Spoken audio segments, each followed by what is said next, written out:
प्रिये माझं तुझ्यावर मनापासून प्रेम आहे असं म्हणतो आणि हृदयावर हात ठेवतो.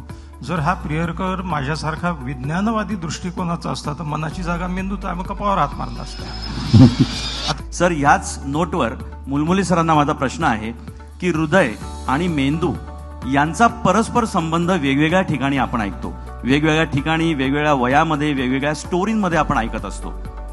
प्रत्यक्ष आयुष्यामध्ये नेमका हा संबंध कसा आहे आणि किती आहे? तर मन, मेंदू आणि हृदय एवढंच कशाला, आपल्या शरीरातील प्रत्येक गोष्टीवर अधिराज्य कुठल्या अवयवाचं असेल तर ते आपल्या मनाचं आहे. आपल्याकडे वेदांमध्ये प्रार्थना आहे, मन एव मनुष्याणाम कारणम जन्मबंधयो. माणूस म्हणजे काय तर त्याचं मन.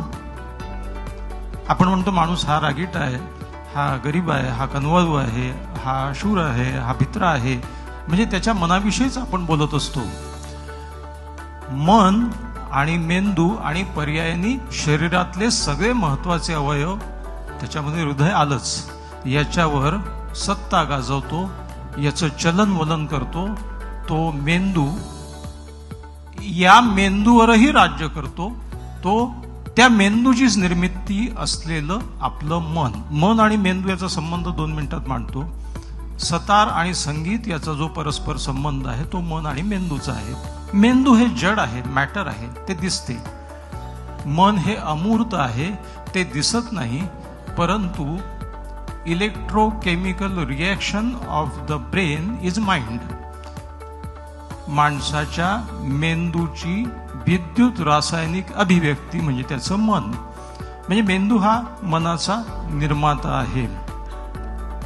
आता ह्या गोष्टीचं अतिशय सुंदर मला एक कविता आठवते बोरकरांची, की जडाच्या झाडाला जाणीवेचे फूल, सुटे परिमळ जीवनाचा. फूल आणि परिमळ याचा जो संबंध आहे तो मेंदू आणि मनाचा आहे. मेंदूशिवाय मन नाही, परंतु मन आहे तर मेंदूही आहे आणि हृदयही आहे. आणि सुरुवातीला ज्यांनी या कार्यक्रमाचं संचालन सुरू केलं त्यांनी सांगितलं की माणसाचं हृदय जे आहे ते काय म्हणतात त्याला, आपण पूर्वी मनाची जागा हृदयाला बहाल केलेली होती. एरिस्टॉटल असं म्हणायचं, त्या इसवी सनाच्या 2000 वर्षापूर्वीची गोष्ट आहे, की मेंदू जो आहे तो माणसाचं मन जे आहे ते त्याच्या हृदयात असतं. मराठीमध्ये कविता आहेत अनेक, ते हृदय कसे आईचे मुगाचं सांगत नाही, जे आनंदेही रडते दुःखात कसे ते होई. मनाविषयीच बोलतो पण त्याची जागा हृदयाला बहाल करतो. प्रियकर प्रेयसीला म्हणतो की प्रिये माझं तुझ्यावर मनापासून प्रेम आहे असं म्हणतो आणि हृदयावर हात ठेवतो. जर हा प्रियकर माझ्यासारखा विज्ञानवादी दृष्टिकोनाचा असता तर मनाची जागा मेंदूत आहे, मग कपाळावर हात मारला असता. आता ती वेळ अनेकांवर येते, नंतर तो भाग वेगळा. असा हा मन आणि मेंदूचा परस्पर संबंध आहे. पण या सगळ्या गोष्टी, शरीराचं चयापचय, पचन संस्था, किडनीज, या सगळे अवयव आणि हृदय माणसाच्या मनाच्या भावना हृदयाच्या धडधडीद्वारेच व्यक्त होतात. म्हणून कदाचित माणसाने हृदयाला आपल्या मनाचं स्थान मानलं असेल.